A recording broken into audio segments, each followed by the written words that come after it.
This episode of the Speak Organized podcast is for my UK fam. I've connected with a healthy handful of you over the years, and so I wanted to share more about the professional organizing industry from your perspective.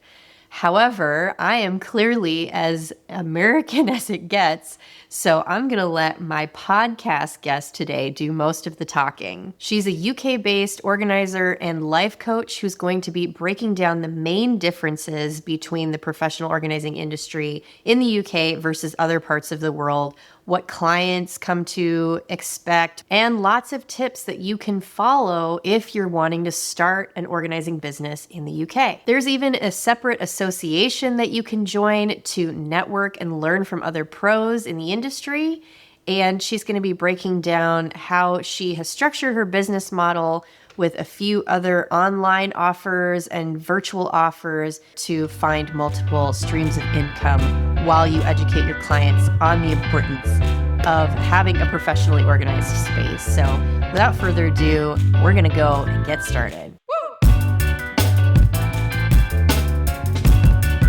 What's up, everybody? Welcome to the Speak Organized podcast. I'm your host, Melanie Summers, professional organizer, decluttering expert, and ADHD organizing specialist. I like to speak organized to give you the tools to conquer your clutter, live life with more purpose, and learn all about the business of tidying. Do me a favor, as always, however you're here today, look at the screen of your device and give that subscribe button a tap, and that way you will be an official member of the Speaker Fam, which of course would be my honor to have you on board. Don't forget, if you're watching this podcast episode on YouTube, to give it a big old thumbs up as you get value out of it. And don't forget to tap the notification bell so that you never miss another new episode. I try to post them at least once per week, and I would love for you to stay up to date. Be sure to check out all of the goodies that I have for you in this episode and all the other ones in the show notes or down in the description of the YouTube video. There's tons of links and ways for you to connect with me and each of my guests on the podcast, as well as getting access to all of our resources. If you're an Apple Podcast user, you can rate this a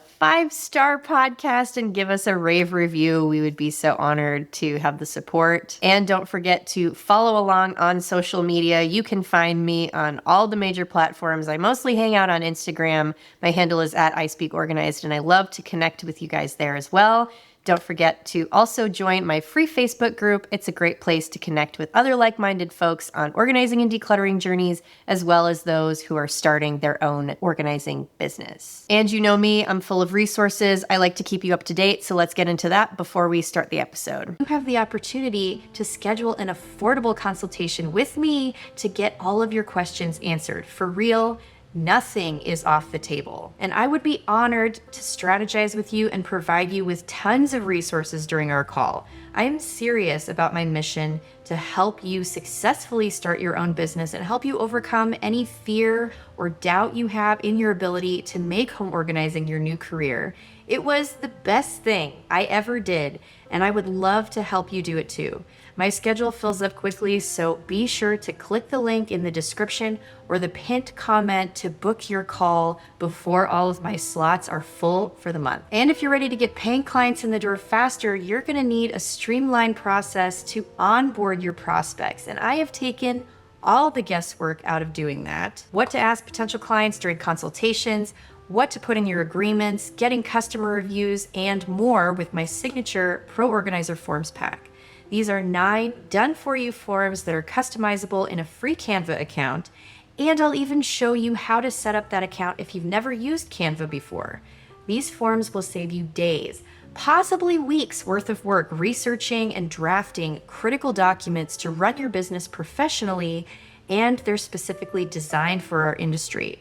All of my YouTube and podcast fam get an exclusive discount, YT Pro 8, and that will get you $8 off at checkout. Lastly, if you are totally intimidated by using social media for your business, I have a great class that you can watch on your own time called the I Speak Organized Social Media Method. It includes 5 20 to 30 minute lessons that will help you come up with endless post ideas for the most popular platforms, including easy Reels and TikTok video ideas, how to boost your following and engagement with people who actually like and share your content, how to post consistently without spending hours on social every day with my signature content planner that you'll receive for free at the end of class, and a breakdown of all my favorite tools and software. I've made it super accessible and affordable for you. And of course, you get a bonus discount for being part of my speaker fam, ISO Social 5 at checkout. All right, speaker fam, welcome to this episode. I'm pleased to be joined by Jessica Barclay. She is the Lifestyle Coach UK. Will you tell me also you run a group called Happy Lifestyle Club? Yeah. Happy Lifestyle Club. Yes. Well, welcome, Jessica. I'm so happy to have you here.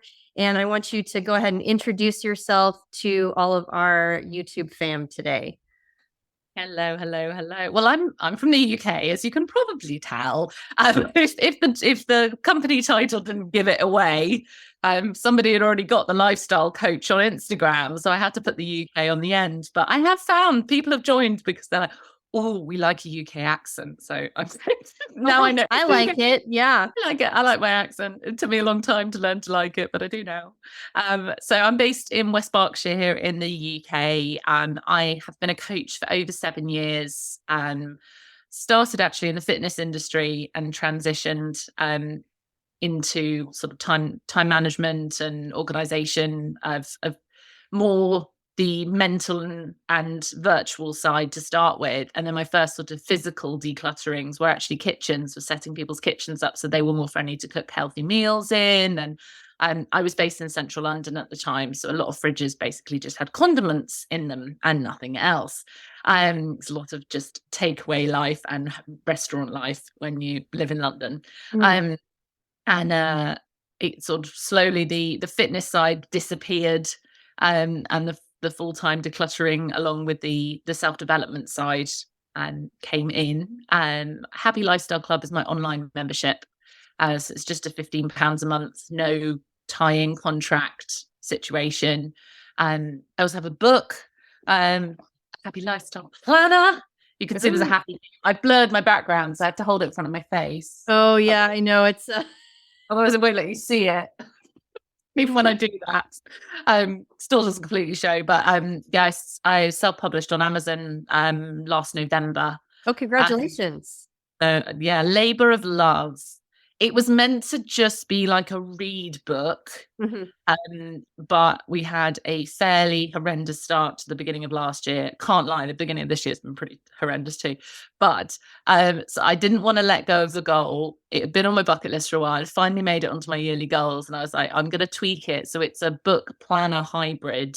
So it's got like the explanations of lots of the strategies and things that I teach, but it's also got 12 months of worksheets that you can use in there as well. So that was my way of still achieving my goal.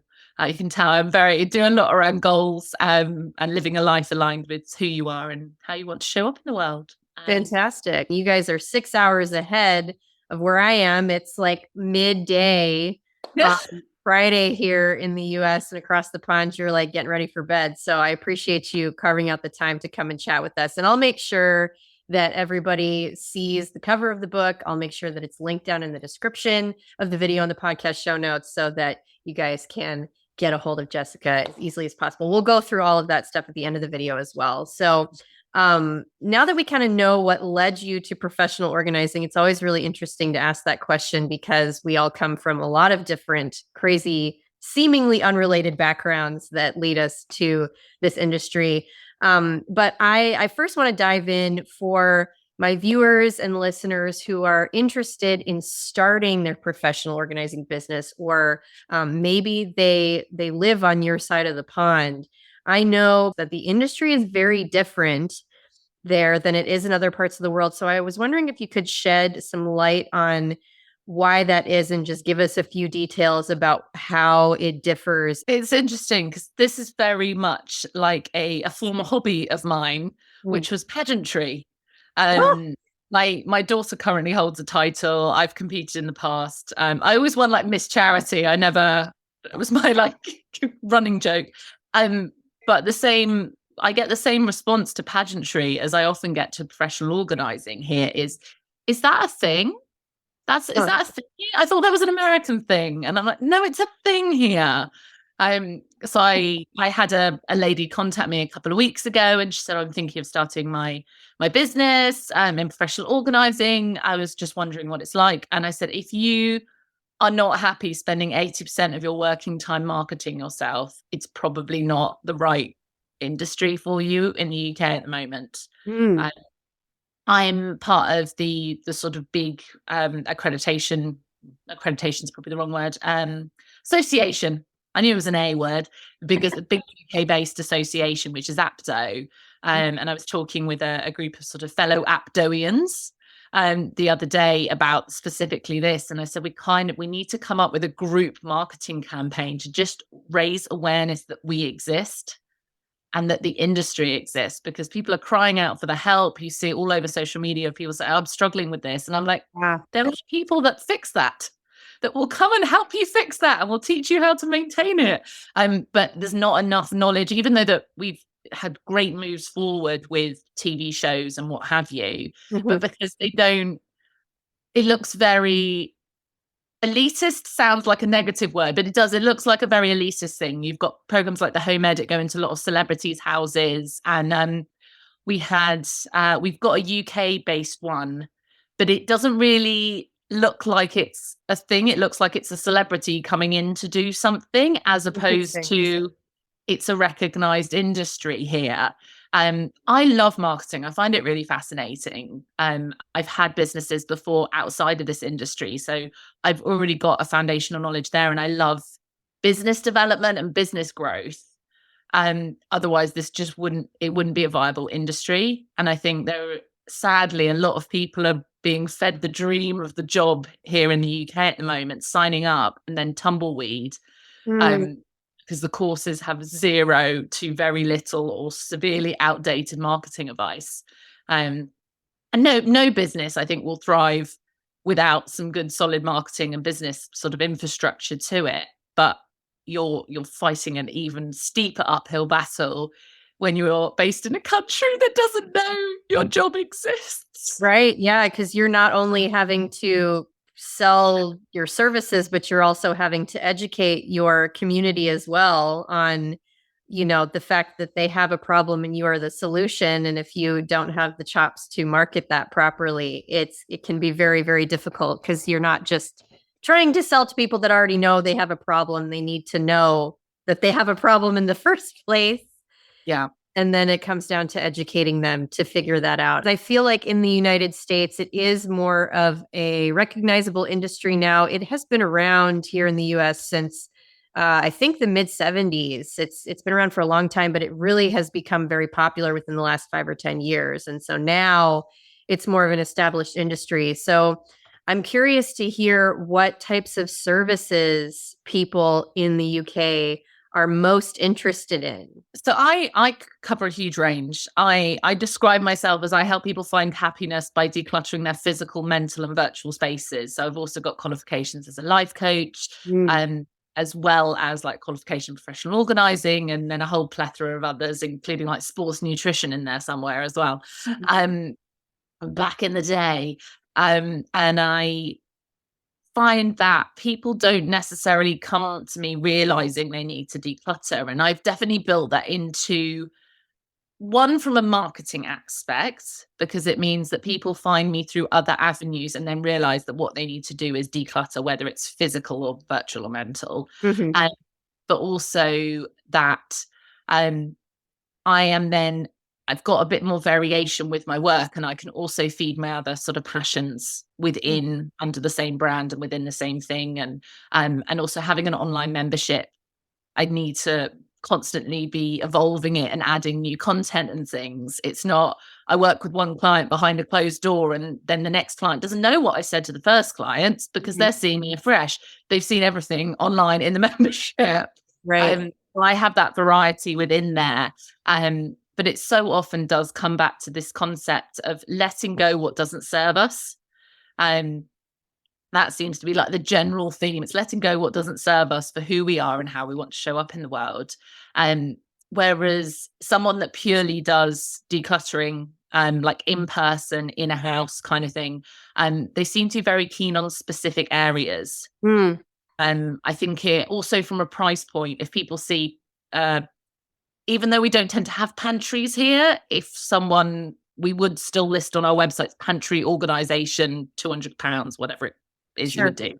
And that is still quite popular because people see a flat rate and they can understand it better. And in an industry people are just getting used to, that can be very helpful. From a business point of view, though, flat rates for a specific area is horrendous because you're so reliant on the client actually being able to make decisions. I did many months, I think it was April to November, with a celebrity client last year in person, between once and twice a week for that prolonged period. And some days she could fly through it making decisions. And if I'd done it based on space, if I've done it based on X amount of pounds to cover the wardrobe or whatever, I've been quids in. But then there were other days where we cleared so little because we had to go really deep into the emotional side and why wasn't she maintaining the space and things, and what hurdles was she finding between my visits, and it changes the pattern so much. So it's easier to get the clients in by having those like fridge organization, X amount of pounds, wardrobe, X amount of pounds. These kind of like key areas that we see a lot on Instagram are a lot easier to sell here in the UK. Whereas we actually know as organizers that it's not just that. I don't know, maybe in the UK, are we just more stingy? I don't feel like we like investing in quality of life as much. We'll invest, going to make us money, and that's about it. Yeah, it's funny. I have another friend who is a subscriber to this channel, and she and I were chatting about this probably like a month ago. And she was talking about pricing her services. She's in my Facebook group and she's trying to figure out pricing her services. And she feels like she can't charge as much as she could if she lived somewhere else because of basically what you just said, that people aren't really willing to pay the premium rate to get the help that they actually need. And so you're essentially trying to sell people what they want and then give them what they need on the back end. It's not a bait and switch, but it is more of like you're trying to add the actual transformation that they need once you kind of get them in the door. So that is a very good marketing tip, is to just keep your service offerings very simple on your website, show people what they actually want, and then give them more of what they need once you've established that you are a valuable service provider. And hopefully the industry will continue to grow in popularity there in the UK. So I want to continue on that conversation a little bit. I'm always curious about sourcing products and things like that. I know when I get this question from people, I always launch into my spiel about how decluttering is more important and products, are the last thing on your mind when you really don't want to be so focused on it. And like, you don't need an inventory and all this, blah, blah, blah. But regardless of that fact, and I know that you know this to be true as well, products do play a role in our industry. At some point, they do become a valuable asset if used correctly and are the right size and all that stuff. So how do you go about that process, and where are you finding things so that other people know where to look? So for me, I teach with a 5-step system, and the 5th and final step is what I refer to as glamorize. Yes. Categorize, minimize, organize, systemize, and glamorize. And that is the point. And I explain that to clients right at the beginning. And I'd be like, look, we're going to use the boxes you've got. I always rock up with a load of empty shoe boxes and things when I do in person. I do still do some in person. It's not a huge amount. Health played a part in me going predominantly online.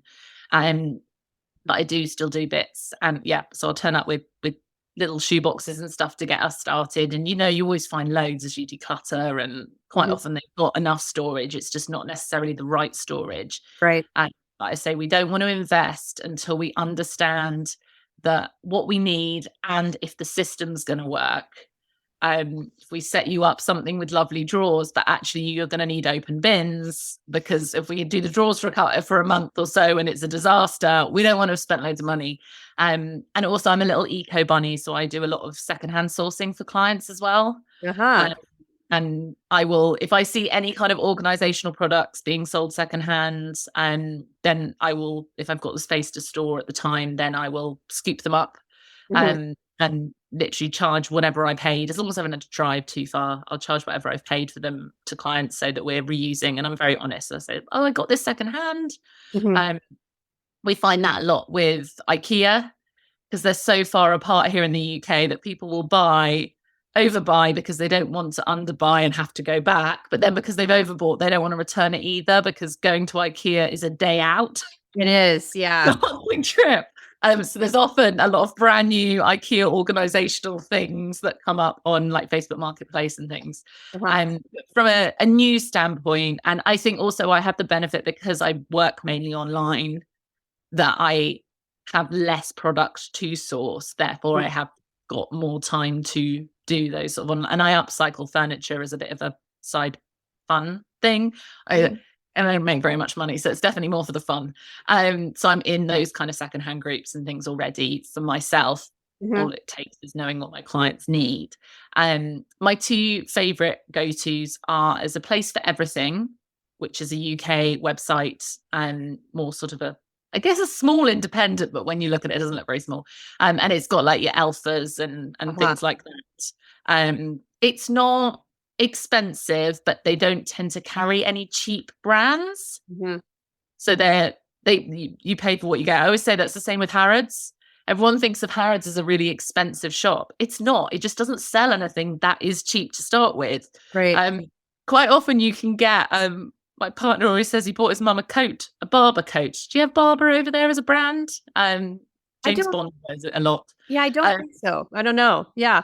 A lot of sort of made in Chelsea, they wear Barber, that kind of thing. Rich country folk. Downton Abbey cast, probably Swan Brand and everything. The coat was actually cheaper in Harrods, known as an expensive shop, than it was buying direct from Barber. And I find a place for everything is that you get very good quality there. And often the kind of things that the more high-end clients are going to want, if they want a really good aesthetic look and things, they do beautiful stuff that will wear a long time. It's very resilient, very sturdy. You're not getting cheap tap from there. Yeah. So that's always my first go-to because also it's not a big brand. But unfortunately, we have limited options here in the UK. So there's a lot of Amazon. Unfortunately, a lot of Amazon. We've got occasionally you get a few good things in like B&M, TK Maxx, which I think is TJ Maxx in other bits of the. You call it TK Maxx in the UK? TK Maxx here. Amazing. Who knew? You can't get duplicates, so you need to be ready to grab. And it's good for like if they need a one-off basket by the front door for something, right? As opposed to they're going to need multiples of things. And the other good thing with Amazon, again, leans back to it being such an unknown industry. There's less confidence in either paying a load of money to your organizer to go and buy it or trusting your organizer to get the right things and then worrying you're going to get the right bill at the end of it. People do prefer to order themselves on the whole, not always, but on the whole. And with Amazon, you can set up lists. I was joking, we refer to it as the wedding list. Put it on the wedding list and then they can get the exact thing that you've recommended and they can get it delivered to their house. And also then I don't have to worry about if it's going to get there in time. They're not paying that extra for me to just sit there and do the ordering or however, depending on how you price your time with things like that. Right. And also you can set it up as affiliate links. So you can then also earn a little bit of commission. Which I'm always honest. If I've done that with clients, I'm always very honest. Oh, interesting. Yeah, I also do a lot of Amazon affiliates and I get like maybe $30 a month. Woohoo! But I totally agree. And I think here in the US, we do have the Container Store option in Target and things are a little bit more close together in larger cities. But for the most part, because of the convenience and a lot of the reasons that you mentioned, I'm also doing Amazon. Also, the return policy is totally unmatched. And that way I'm able to offer free returns as a service for people who are investing in larger packages and things like that. And it's just way less time consuming. I love doing the wish list thing too. So that's a great tip for just trying to make it easy for everybody who's going to be investing in that service. So that's awesome. So you can also build up a general list. So I have Yes. just my recommended products list that is, I think it's permanently linked to my Instagram bio or on my links page or somewhere. I've been redoing loads of bits of website at the moment, so I keep deleting important bits and forgetting to put them back on the new page they're going on. Always good. And I do a lot of websites for other people, so of course mine always gets done last. Of course. Yeah, just like all of your own organizing projects probably get done last as well. Yeah, definitely. I was away at the weekend, so I had all my makeup with me for a speaking thing, and had a stall with my book and things. So all my makeup is in my takeaway bag. And I've come back and gone, oh, that would be a really good video doing like a deep clean and reorganize of my makeup drawer. So all my makeup has stayed in its bag on top of the chest of drawers because I got to wait till the right moment that I can set all the lights up and set the 2 cameras up. Because of course you need the portrait and the landscape so you can make reels to it and you can put it on YouTube. Yes.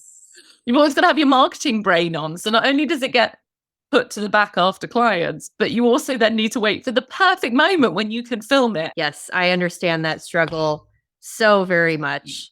Having to do the same thing, filming my kitchen video before we hopped on this call. So I get you.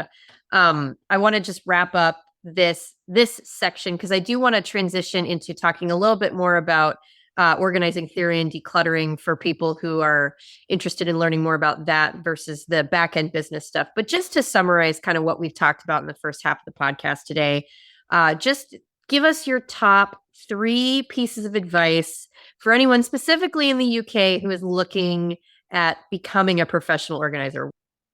Understand your business basics first. If you've got no business background, do your research in that and make sure that's something that you can handle and something you want to be doing because you will be running a business. And if not, go and try and work for someone else. If it's not for everyone. Self-employment is not for everyone. Just like employment is not for, I can't be employed. It drives me nuts. I have to be self-employed.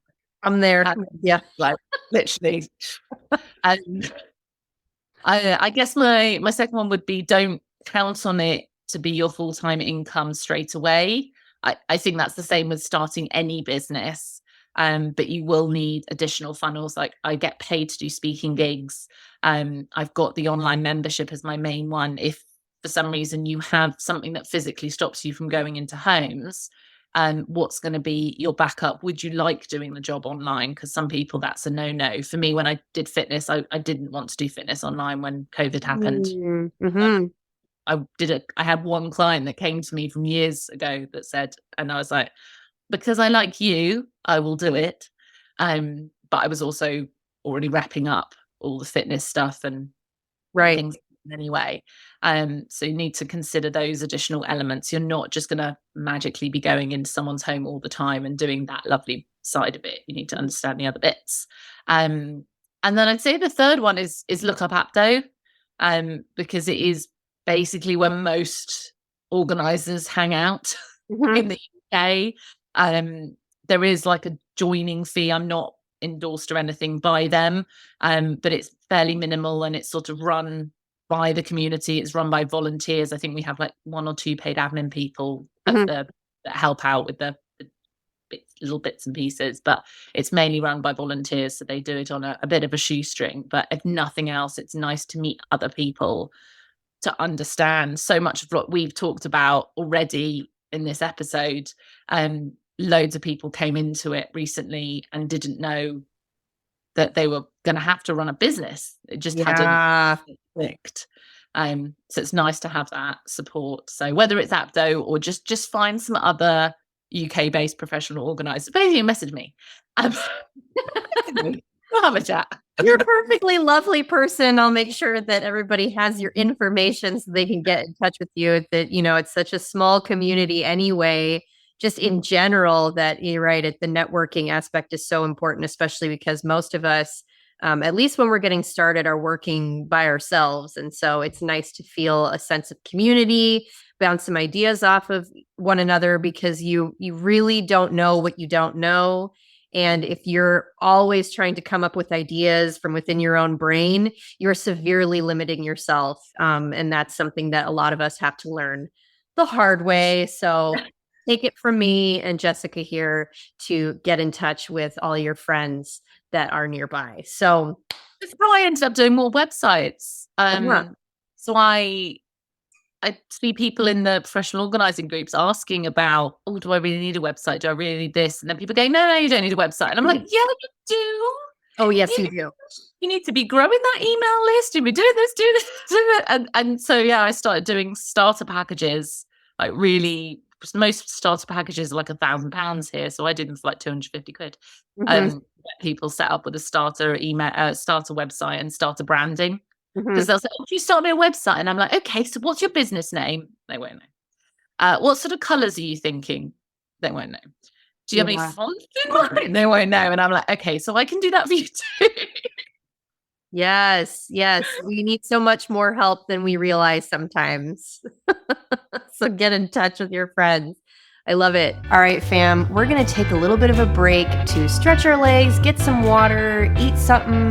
We could go on and talk about this all day. So we're going to split this one into 2 parts. Make sure you go back, watch this again, listen to it again, take some notes, and get in touch if you guys have questions. And I will see you all in the next episode.